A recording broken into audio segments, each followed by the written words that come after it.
So my mama taught me that if you don't have anything nice to say, you shouldn't say anything at all. And for me, I believe this applies to what you say to yourself. Your self-talk is the most important part of getting to self-love. And self-love is the most important part of actively attracting the things that you want into your experience. So yes, this is a major part of the law of attraction. And this is what I wanted to talk about in today's video. What you say to yourself, whether it's about yourself or about other people. It's really, really, really important that you shift your perspective from things that connotate, I deserve this, I've earned this, I am this, I feel this, I want this, this is good for me, rather than focusing on a conversation of seeing yourself as worthless or undeserving, or that you don't have it and you never will. Being in that point of I don't have this thing is what inspired you to want it. So rather than focusing on not having it, it's better to focus on what it would be like to have it. But in order to get to that point of having things outside of yourself in your experience, you have to look in the mirror and see somebody that has those things. For me, my first video that I did back in 2012 for my friends to explain getting to self-love from self-loathing, because I am a voice of experience when it comes to that. I did not love myself in the slightest when I was younger, and I managed to get myself to a point where I had more love and appreciation for myself. So the first video I made was talking about how you get to self-love, that first step of actively and consciously attracting things. And in order to get to that, you have to focus on the things about yourself that you do appreciate, that you do like, and that you do see in a positive and beneficial light. And before you think about, well, that's really hard because there's nothing about myself that I like. I hate absolutely everything. Let me put it into perspective for you. At the point that I was when I started the process of getting towards self-love, the only thing that I could give positive attention to was my eyes. That was it. And even then, there were things about my eyes that I was totally scandalizing and being a total pain in the butt meanie toward. And so my first step that I explained to other people is that I would focus on my eyes, because that was something that I had enough love toward for me to focus on.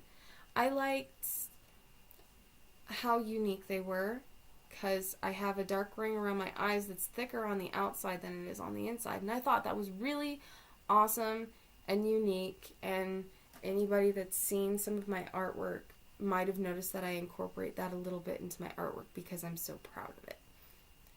And my focus shifted to, well, I don't hate the color. I like the color. It's a mix of gray and blue and green.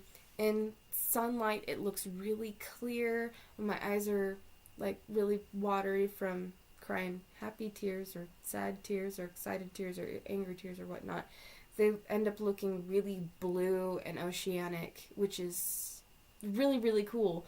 I'm not saying that I should cry all the time, but it looks really pretty when my eyes are a bit more moist.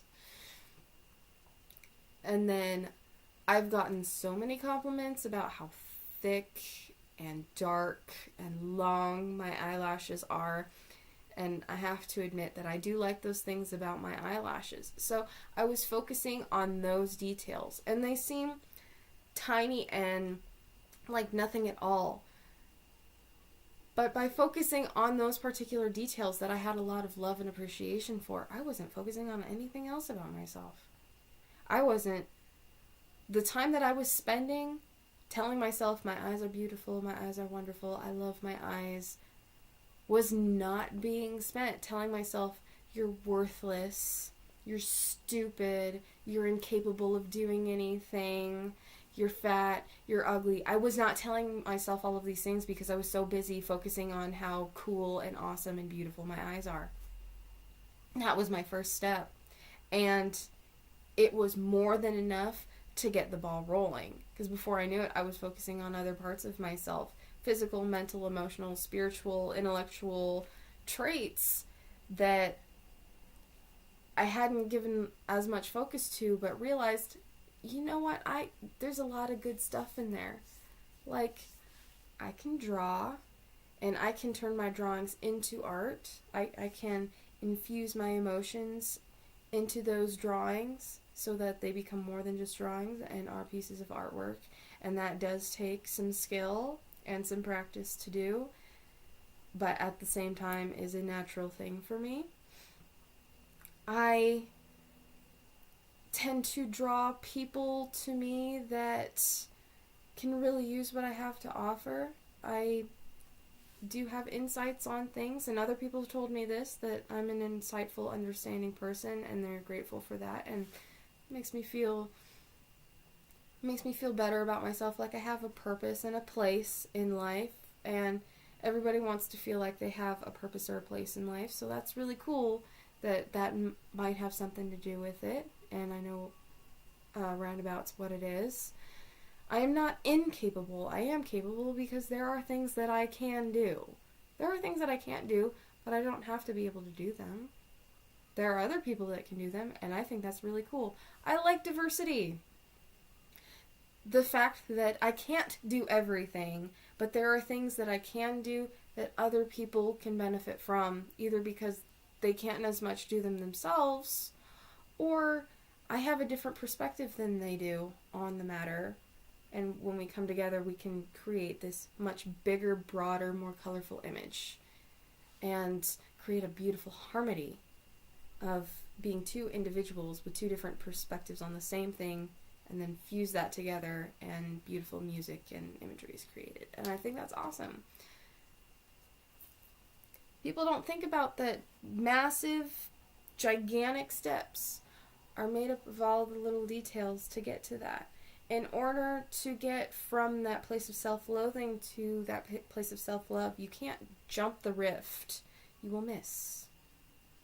I'm sorry, but you will miss. And even if you make it, you will fall backward. Because you didn't allow yourself to adapt to that feeling of self-love. You're still attached to the loathing while trying to be in the love.